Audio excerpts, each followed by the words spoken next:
Mga tugang, sinasabi na sa panahon man na ininin pandemya, da ikaipuhan mapatod ang pagkanood. Kung kaya pagkalihis din huro halabang panahon, minabalik kita sa mga instruksyon na mautang makatabang sa mga buot mag-adal kan sa tuyang tataramon, urog na po sa mga nagtutukdo sa mga eskwela kan MTB MLE. Ako po si Vic Nierva. Uya liwat kita, balik sa baskog sa kaugma kan programa sa tahaw man kan mga kasakitan asin kahaditan na namamati tangunyan. Day kita maguntok, madya na, magbikol kita.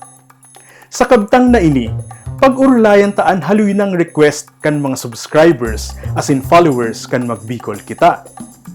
Ini, an kunno arin baya talaga gagamiton anin sa kan-kan. Medyo dipisil ining simbagon, hulita inot, kakadikit o haros mayo nin formal na pag-adal na nakatutok sa temang ini. Saka ikadua, haros nagpupuon pa sa naman ang pagpahiwas ta kan mga urulay dapit sa gramatika sa kaistruktura o grammar and structure kan Bicol. Kun kaya, pag-uurulayan ta ini, susog sa kun paano ta ginagamit anin asin an kan sa arual daw tang pagkabuhay. Uya, madadangog ta ka ito sa misa na Kordero nin Dios. Alagad ngunyan ginibo na ining Kordero kan Dios. Ang panginot na dahilan, ang urulay kan konkreto versus pangkagabsan. Sa ngunyan na kan ang ginagamit, mas naipapahiling subot ka ini ang mas konkreto na presensya kan Diyos. Darabaga, pag inaapod taan sarong tawo na aki nin paraoma o aki nin abogado. Sa mga halimbawang ini, ang paggamit kan pagtakod na nin, nagtataunin pangkagabsan na ideya kung kiisay na aki siya. Alagad kung aki kan parauma o aki kan abogado, igwatulos nin konkretong ideya kung si isay baya ang abogado o ang parauma na magurang niya. Sa nin, ang parauma o ang abogado, sarong kaisipan sana, sarong konsepto dawa si isay, alagad kung kan ang gamit, ang abogado o parauma, sarong konkretong tawo.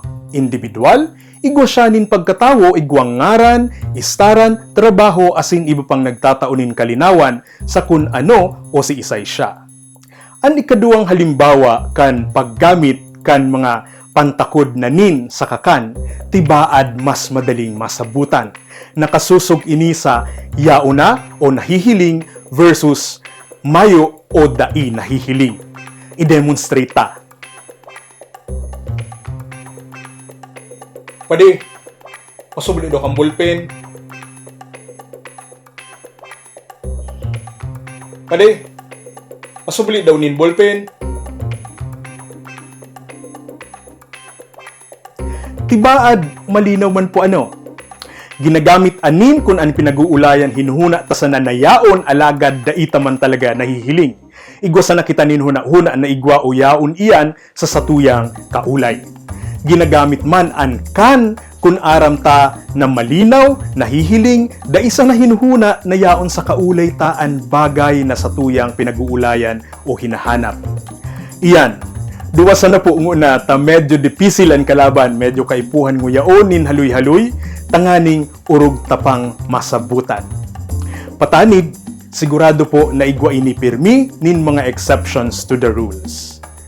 Sa masurunod pong mga kabtang, ang iba pang mga tema dapit sa paggamit kanin asin kan sa Bicol. Siring sa dati, kung igwa po kamo nin mga hapot o anuman na buot ipaabot sa samuya, mag-email sana sa magbicolkita@gmail.com. Daiman po makalingaw, mag-subscribe sa satuyang YouTube channel. Maugma pong pinapaabot mi sa Indo na ang Magbicol Kita sa tuyang pinapahiwas asin magiginang www.magbicolkita.com. Katuyuhan ta na magkaigwanin sarong online information hub dapit sa sosyedad, arte, kultura asin iba pang aspekto kan buhay Bicolnon asin gigibuon ta iyan sa mga tataramon na Bicol. Ako po liwat si Vic Nierva. Padagos po kitang maglikay sa tahaw kan pandemyang ini. Alagad daing untok ang satuyang pagpapararom asin pagpapahiwas kan satuyang tataramon. Kung kaya siring sa mga nakaaging kabtang, madya na, magbikol kita. noon. An maray nagibuhon magbikol kita, nagbabago man ang gabos magbikol kita, marikas man ang panahon magbikol kita, sa kalag sa puso sa taramon magbikol kita. An maray nagibuhon